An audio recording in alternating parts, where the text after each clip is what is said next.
నా పేరు మధుసూదన్ అండి. ముందుగా ఇక్కడికి వచ్చేసిన అందరికీ థ్యాంక్ యూ. అండ్ మనకి అవకాశం ఇచ్చిన బ్రహ్మశ్రీ పత్రి గారికి, అలాగే స్వర్ణమాల పత్రి గారికి, నాగేంద్ర కన్నా ముందు మీనా గారికి, తర్వాత నాగేంద్ర గారికి, ఎస్ లక్ష్మి గారికి. ఎందుకంటే మీనా గారు అలో చేయకపోతే నాగేంద్ర గారు రారు బయటికి. అలాగే పత్రి మేడం సపోర్ట్ చేయకపోతే పత్రి గారు బయటకు వచ్చేవారు గారు. సో రెండు మహిళా శక్తులు వాళ్ళ వెనకలోనే నడిపించాయి కాబట్టి ఈరోజు గురుస్థాన్ అనేది ఇంత గొప్పగా తయారైంది. సో ఇందులో ప్రతి ఒక్కరి పాత్ర ఉందన్నమాట. ఓకే, నాగేంద్రతో పాటు చాలామంది వెనకలు నడుస్తూ ఉంటారు.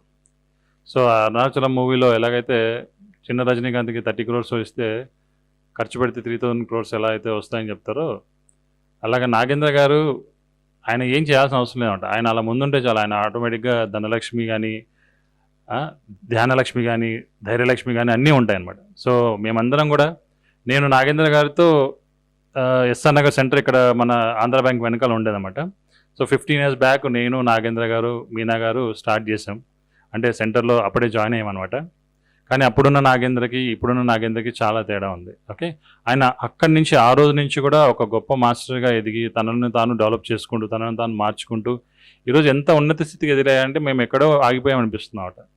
అంటే కంపారిజన్ కాదు కానీ, బట్ ఆయన తన తన అంటే తన కాన్సన్ట్రేషన్ అంతా కూడా, తన వర్క్ అంతా కూడా ఓన్లీ ధ్యానం మీద, దాన్ని ఎలా పత్రి గారి ప్రిన్సిపల్స్ని ఎలా ముందుకు తీసుకెళ్ళాలని ఒక కోర్ సబ్జెక్ట్ని పట్టుకొని దాన్ని ఎలా ముందుకు తీసుకోవాలని చెప్పి ఒక దీంతోనే ఆయన ముందుకు వెళ్తూ వచ్చాడు. సో ఈరోజు కూడా గురుస్థాన్ ఇక్కడ రావడానికి కారణం కూడా మెయిన్ ఆయన ప్రిన్సిపల్స్ని మనం బాగా ముందుకు తీసుకెళ్ళాలని ఒక సంకల్పం ఆయనలో చాలా గట్టిగా ఉంది. అలాగే అరుణాచలంలో సెంటర్ ఏర్పాటు చేయడం కానీ, లేకపోతే ఇంకొక చోట గురుస్థాన్ రావడం కానీ, ఇవన్నిటికి కూడా మూల కారణం పత్రి గారు అనమాట. ఆయన ప్రిన్సిపల్స్ అనమాట మెయిన్.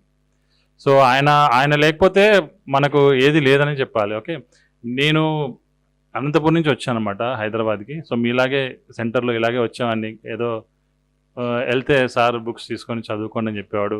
బుక్స్ చదవాలంటే చిరాకు వేసేది నాకు. సో ఫస్ట్ మెడిటేషన్ కూర్చోవాలి, ఏదో ఒకటి సాధించాలని చెప్పేసి. సో ఫస్ట్ హైదరాబాద్కి వచ్చినప్పుడు చాలా కన్ఫ్యూజన్ ఉండేదన్నమాట. చాలా డిప్రెషన్లో వచ్చాను నేను హైదరాబాద్కి. సో ఒక ఫ్రెండ్ పరిచయం చేశాడు, ఇలా సెంటర్ ఉంది, ధ్యానం చేస్తే, అంటే చిన్నప్పటి నుంచి ఏంటంటే ధ్యానం చేస్తే మనశ్శాంతి దొరుకుతుందని ఒకటి తెలుసు నాకు. సో అలాగే వచ్చాము ధ్యానం కోసం. సో బుక్స్ చదవడం స్టార్ట్ చేసాము. ఎంతో నాలెడ్జ్ ఉంటుంది బుక్స్లో. సో మెయిన్ మీరందరూ చేయాల్సింది ఏంటంటే ధ్యానంతో పాటు స్వాధ్యాయం చాలా ఇంపార్టెంట్. ఓకే, ఎందుకంటే ఇక్కడికి వచ్చి ఎంతోమంది చెప్తూ ఉంటారు, కానీ అది ఈరోజు వింటాం, రేపు మర్చిపోతాం. కానీ బుక్స్, ఒక బుక్ మీ దగ్గర ఉందనుకోండి, అందులో చదివింది మీకు గుర్తుంటుంది. ఆ బుక్ చూసిన వల్ల మీకు ఆ కాన్సెప్ట్ గుర్తొస్తుంది. సో పైన ఆత్మార్పణం అనే ఒక బుక్ ఉంది. సో మీ అందరికీ అది చాలా హెల్ప్ అవుతుంది. అంటే మిమ్మల్ని మీరు ఎలా సరెండర్ చేసుకోవాలి సిచ్యువేషన్స్కి అని చెప్పేసి.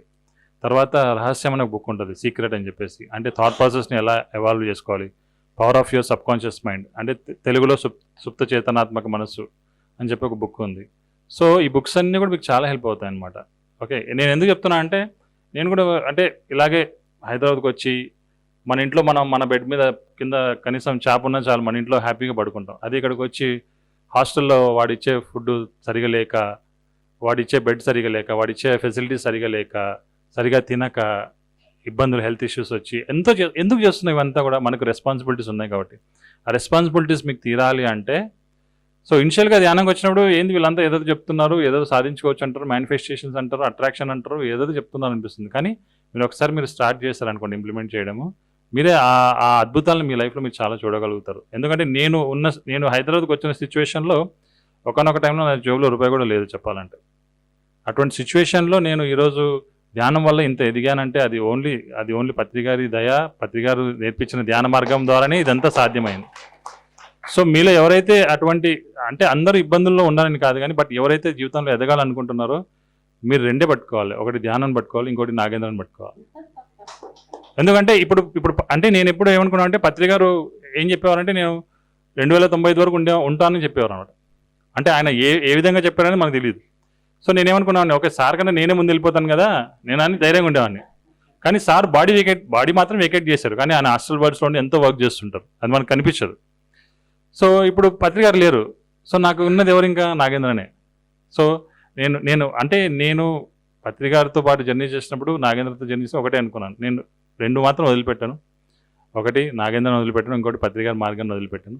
సో ఈరోజు కూడా నేను ధ్యానాన్ని కంటిన్యూ చేస్తున్నాను.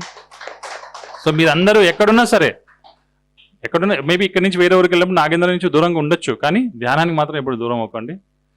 ఈ మార్గాన్ని మీరు పట్టుకుంటే మీ వల్ల చాలా మంది బాగుపడతారు. మీ ఫ్యామిలీలో కానీ, మీ తర్వాత వచ్చే తరం కానీ, లేకపోతే మీ చుట్టుపక్కల వాళ్ళు కానీ ఎంతో మంది, అంటే ఒక గుడి ఉంటే దాని చుట్టుపక్కల పరిసరాలు ఎలాగైతే అద్భుతమైన వైబ్రేషన్తో వైబ్రేట్ అవుతాయో, మీరు ఒక గుడిలాగా నడిచే దేవుడిలాగా తయారవుతారు అన్నమాట ఈ ధ్యానం వల్ల. సో మిమ్మల్ని మీరు బాగుపరుచుకోండి. ఎందుకంటే ఎవరినో ఉద్ధరించడం మనకు అనవసరం. మనల్ని మనం ఉద్ధరించుకుందాం ఫస్ట్.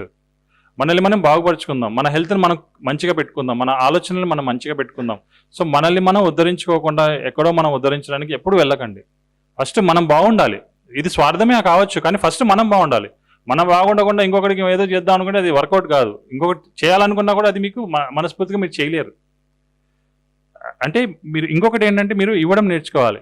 అంటే ధనమే ఇవ్వాలని కాదు, ఏదైనా సరే మీరు ఒక చిరునవ్వు. ఇప్పుడు అదేంటిది సీతమ్మ వాకిట్లో సినిమాల చెట్లు ప్రకాశ్ రాజ్ని చూస్తే ఏమనిపిస్తుంది మనకు?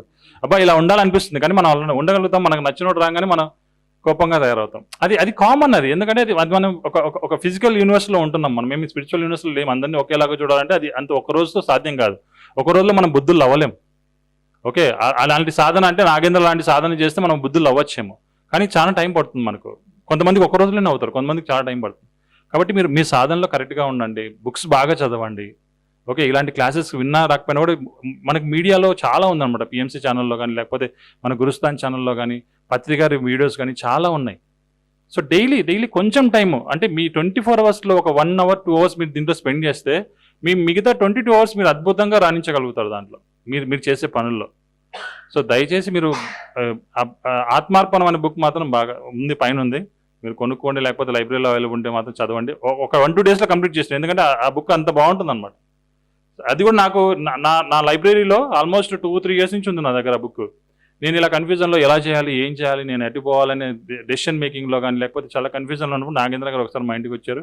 ఆయనతో పాటు ప్రతిభన్ వచ్చారు. ఆయన ఆ బుక్ చూపించి ఈ బుక్ చదవని అంతే. ఆ బుక్ చదివాక నాకు చాలా మటుకు అర్థమైంది. అంటే యాక్సెప్టెన్స్లో ఎలా ఉండాలి, మనం ఎలా సరెండర్ ఎక్స్పెరిమెంట్, ఇంగ్లీష్ బుక్ అనమాట అది, తెలుగులో ఆత్మార్పణం ఉంది. సో మనల్ని మనం ఎలా యాక్సెప్ట్ చేయాలి ప్రతి సిచ్యువేషన్కి. ఓకే, ఇంకొకటి సెల్ఫ్ లవ్ చాలా ఇంపార్టెంట్. మిమ్మల్ని మీరు బాగా ప్రేమించుకోవాలి. మిమ్మల్ని మీరు ఎప్పుడు కూడా తక్కువ చేసుకొని మాట్లాడుకోవడం కానీ, బయటోడు ఇంకొకటి మాట్లాడినా కూడా దాన్ని మీ లోపలికి తీసుకోకండి. టోల్టెక్ 4 ఒప్పందాలు అని ఉంటాయి. ఒక బుక్ ఉంటుంది, చిన్న బుక్, టోల్టెక్ 4 ఒప్పందాలు. 4 ఒప్పందాలు మీ లైఫ్లో చేసుకుంటే అద్భుతంగా ఉంటుంది. సో బుక్స్ చదవండి, ఈ బుక్స్ కొంచెం బాగా చదవండి. మీ లైఫ్ చాలా బాగుంటుంది. మీరు అందరూ ఇంకా ఎంతో అత్యున్నత స్థితికి ఎదిగి, ఇలాగా ఈ సిచ్యువేషన్ ఇక్కడికి వచ్చి మీరు మాట్లాడే సిచ్యువేషన్కి ఎదిగి, ఇంకా ఇలాంటి గురుస్థానాలు ఎన్నో ఏర్పాటు చేయడంలో మీ తోడ్పాటు అందిస్తారని కోరుకుంటున్నాను. Thank you.